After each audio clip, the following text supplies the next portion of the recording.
Assalamualaikum warahmatullahi wabarakatuh. Rekan-rekan sekalian, kembali kita berjumpa di Jejak Semesta 65. Saya berharap bahwa kita semua dalam keadaan sehat walafiat. Semoga kita semua selalu dalam lindungan Tuhan Yang Maha Kuasa. Kawan-kawan sekalian, kali ini kita akan menampilkan suatu ulasan yang menarik lagi dari Tony Rashid, seorang pengamat politik dan kebangsaan yang terkenal, dan berapa kali kolomnya telah kita muatkan dalam video yang kita buat di YouTube kita ini. Nah, saudara sekalian, kali ini dia mengatakan bahwa kita ambil berita dari ABW News yang sejak dari bulan Maret yang lalu, akhir Maret yang lalu, tulisannya cukup menarik yang dikatakan bahwa kalau ingin perubahan, bangsa Indonesia memilih jalan perubahan, maka pilihan yang tersedia hanyalah memang Anies Rashid Baswedan. Dengan sebagaimana kita ketahui, sudah banyak gagasan perubahan yang ditampilkan oleh Anies di berbagai tempat, baik itu di dalam negeri ketika beliau masih di akhir masa jabatan Gubernur DKI maupun setelah itu, dan di berbagai tempat berkunjung ke pelosok seluruh Indonesia, di Sumatera, di Kalimantan, di Jawa, termasuk juga di Sulawesi, telah menyampaikan pikiran-pikiran itu dan setiap saat. Nah, walaupun demikian kawan-kawan sekalian, baiknya kita coba untuk membacakan apa yang diulas oleh Tony Rashid ini, seorang wartawan senior sekaligus juga seorang wartawan senior. Saudara sekalian, Anies layak dianggap sebagai simbol perubahan. Ini bisa dibaca dari kiprahnya sebagai Gubernur DKI Jakarta. 5 tahun di bawah kepemimpinan Anies, Jakarta berubah drastis. Fakta bahwa Jakarta berubah sejatinya memang sulit untuk bisa dibantah. Trek sepeda, perluasan trotoar, Jaklingko, Eco Park, Jakarta International Stadium, Formula E, DP 0% untuk perumahannya, kebijakan kolaboratif dalam banyak kegiatan, dan seterusnya adalah bentuk perubahan nyata dan kasat mata, kata Tony Rashid. Jakarta mendapat begitu banyak award atau penghargaan dari dunia internasional dan WTP 5 tahun berturut-turut dari BPK. Ini tidak pernah terjadi di Jakarta sebelumnya. Dalam memimpin Jakarta, Anies dikenal punya banyak kejutan dengan terobosan dan gagasan-gagasan barunya. Wajar jika kemudian Anies dianggap sebagai simbol perubahan. Ini tidak berlebih karena semua berbasis data dan dibuktikan. Dibanding dengan nama-nama kandidat lain yang muncul seperti Prabowo Subianto, Ganjar Pranowo, dan Puan Maharani, Anies Baswedan adalah satu-satunya yang memberi perspektif perubahan Indonesia ke depan yang lebih baik. Sementara kandidat lain berada dalam koalisi status quo, belum terlihat ada rekor perubahan yang dicatatkan oleh mereka. Ganjar sebagai Gubernur Jawa Tengah, Prabowo sebagai Menteri Pertahanan Republik Indonesia, serta Puan Maharani sebagai mantan Menko PMK dan Ketua DPR RI saat ini, belum kelihatan ada terobosan dan gagasan-gagasan baru yang bisa dibaca. Pilpres 2024, pilihan yang tersedia hanya ada 2, yaitu pro status quo atau pro perubahan. Kalau mau perubahan, pilihannya memang Anies Rashid Baswedan. Kalau mau status quo, pilihannya kandidat lain, yaitu seperti Prabowo, Ganjar, atau Puan. Saudara sekalian, tentunya tulisan ini 2 hari sebelum dibuat itu pada saat itu mungkin karena ini pada bulan Maret berapa 20 hari sebelum Ganjar dideklarasikan oleh PDIP sebagai capres mereka. Dalam konteks ini rakyat terbelah menjadi 2, ada yang menginginkan perubahan, ada yang juga menginginkan status quo.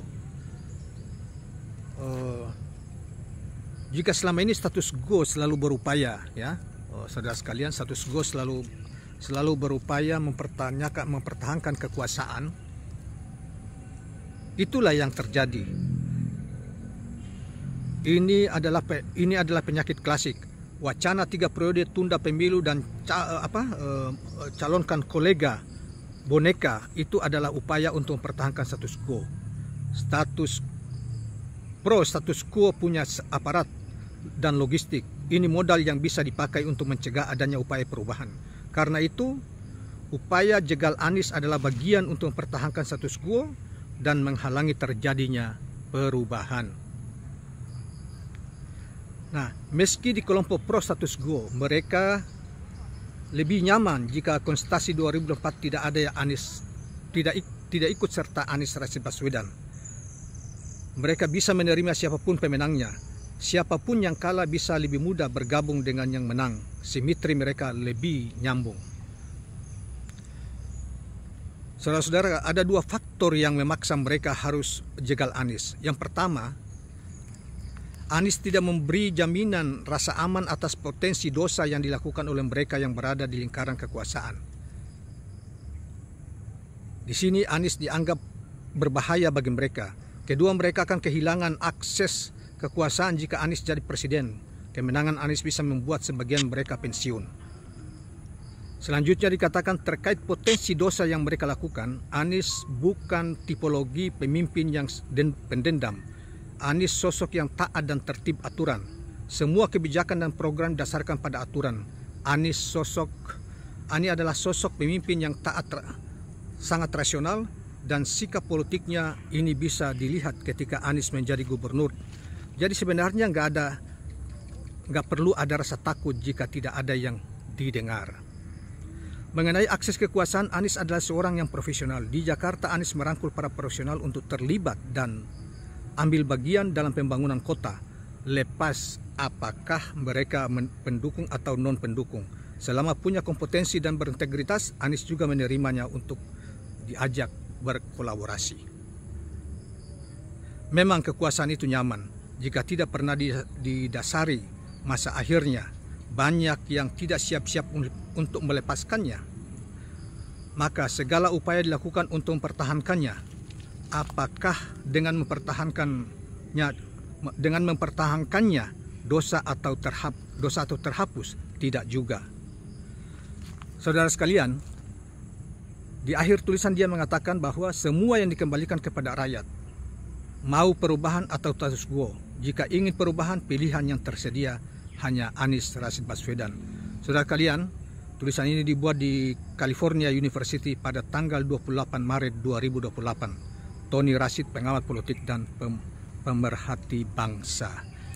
Demikianlah kawan-kawan sekalian apa yang disampaikan oleh Tony Rashid, seorang pengamat politik yang terkenal dan pemerhati bangsa, dan juga sebagai seorang wartawan senior yang sangat menarik. Mudah-mudahan kita semua mendapat pencerahan dan menambah wawasan kita tentang hal yang terkait dengan masalah ide-ide perubahan yang ditawarkan oleh Anies Rashid Baswedan sebagai salah satu kandidat terkuat ya di Pilpres 2024 yang akan datang. Terima kasih kawan-kawan sekalian, jangan lupa subscribe, like, dan share channel ini. Assalamualaikum warahmatullahi wabarakatuh.